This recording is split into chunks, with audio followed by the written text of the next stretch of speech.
Wow, is that fireflies?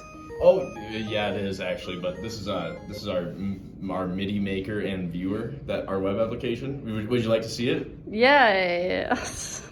Welcome to our MIDI maker and viewer. This is called Symphonica, where we use Tone.js to create and view MIDI files in your browser. Pretty cool.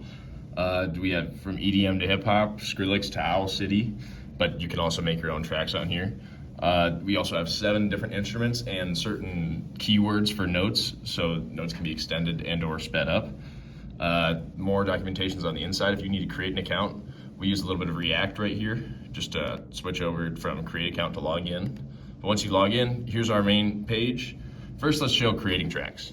So we head over to our create a track page, and this shows me all the tracks that I've made. So I'm the author of all these tracks, and then also we can create a new track, and it just brings us here where we have our instruments, and we have 7 different instruments. You can also add subdivisions and change how long you want it to go. You can change the tempo up here.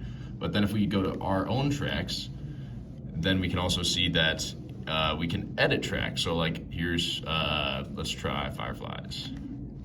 So like I can change the instrument from being just AM to, let's make it metal. Sounds pretty horrible. But then if we change it back to, let's say FM now. Pretty valid. Sounds pretty similar to the actual song. But you can go through all these songs, you can add instruments, you can play multiple instruments on top of each other.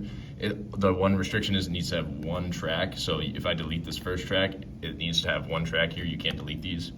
Also, the song can be any length you want. And the beats and measure don't really matter. It parses it for you as you put it in, but anytime I put notes in here, it'll play the notes in consecutive order. So like I play like this.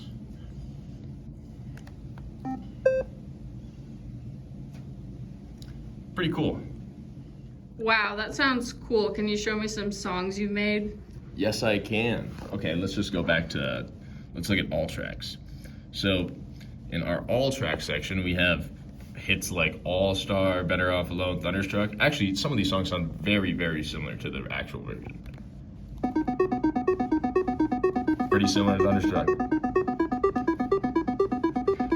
We also have Better Off Alone if you're into that. There's also a lot of more EDM songs on here, like, well, we already showed you Fireflies. We have Gangster's Paradise, Levels.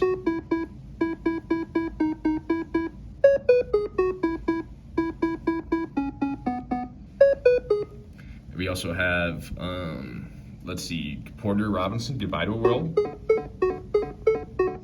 Sounds very similar to the actual song. Same with the Skrillex song.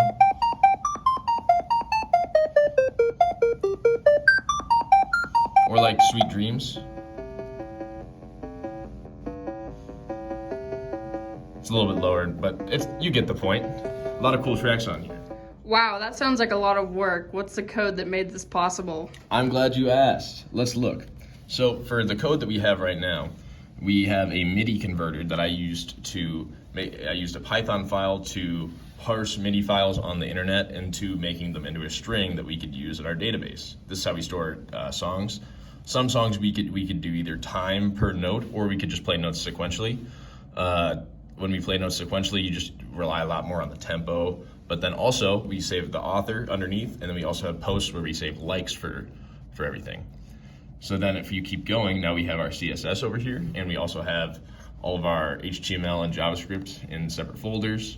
We also have separate routes for everything between API, authentication, our database, our server, and everything runs just through the server when we press npm start in our console. Wow, where can I find this?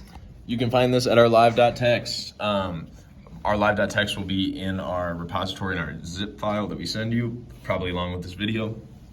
Right now, when you search tracks, you search for all tracks. And right now, by the time we get it uploaded, popular tracks is going to show likes on tracks and posts. And so then you will be able to like a post, and then it will search by the most liked tracks, versus search tracks right now shows all tracks. It'll also be live on our Droplet, which we just said is connected to our MongoDB database, and everything will be working just fine. So then you'll be able to play songs like this, and you'll be able to even edit them and maybe make your own version.